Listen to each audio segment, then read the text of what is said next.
মুক্তিযুদ্ধে অবিস্মরণীয় ভূমিকা রেখেছে সশস্ত্র বাহিনী। ৭১-এর ২৫শে মার্চ কাল রাতে পাকিস্তানি বাহিনী গণহত্যা শুরু করলে সেনাবাহিনীতে কর্মরত বাঙালি অফিসার ও সদস্যরা সাধারণ মানুষকে সাথে নিয়ে প্রতিরোধ করে তোলেন। পরবর্তীতে যুদ্ধ করে স্বাধীন করেন বাংলাদেশকে। মুক্তিযুদ্ধে সশস্ত্র বাহিনীর প্রতিরোধ ও সাফল্য গাথা নিয়ে ওবায়দুল রশিদের ধারাবাহিক প্রতিবেদনের ১০ম পর্ব আছে।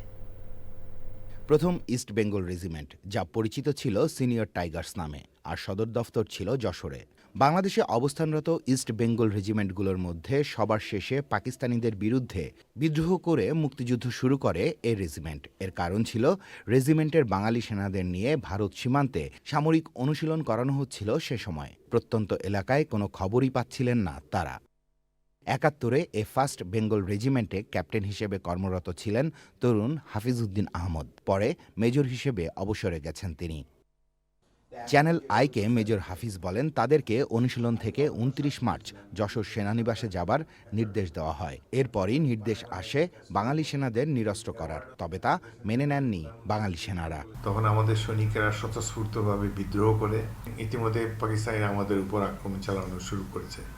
আমাদের অফিসিয়াল এরিয়ার চারিদিকে ট্রেঞ্চ করা ছিল, ওই জন্য আমাদের সৈনিকরা দ্রুত ট্রেঞ্চে অবস্থান নিয়ে শত্রুর আক্রমণ ব্যর্থ করে দিচ্ছে। তারা সবাই আমাকে ঘিরে ধরল যে, স্যার আমরা তো বিদ্রোহ করেছি, আপনি আমাদের সাথে যোগ দেন, আমাদের নেতৃত্ব দেন, একজন অফিসার না হলে তো আমরা লড়তে পারবো না। আমি বললাম, ওকে, হোল্ড অন, আমি বিদ্রোহ করব, কিন্তু এখানে যুদ্ধ চলতে হবে আমার নির্দেশে, এবং কোনো রকম বিশৃঙ্খলা চলবে না।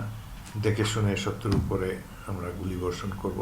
পাকিস্তানিদের বিরুদ্ধে যশোর সেনানিবাসে যুদ্ধ চলে প্রায় ৮ ঘন্টা। সফলভাবে চলে হানাদারদের প্রতিরোধ।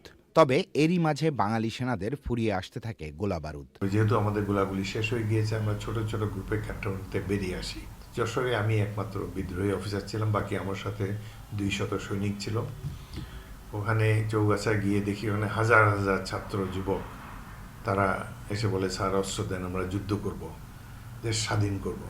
তো স্বাধীনতা যুদ্ধের এই পরিস্থিতি দেখে আমরা খুবই আনন্দিত হলাম। প্রথমে আমার ধারণা ছিল আমি বোধহয় একমাত্র বিদ্রোহী বাংলাদেশে, ভবিষ্যৎ অনিশ্চিত।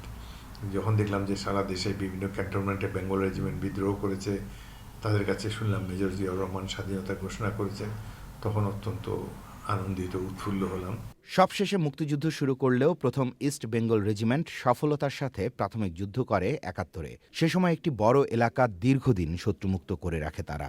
বাংলাদেশের মুক্তিযুদ্ধের ইতিহাসে উজ্জ্বল হয়ে আছে প্রথম ইস্ট বেঙ্গল রেজিমেন্টের বীরত্ব। Obaidul Rashid, channel I, Dhaka.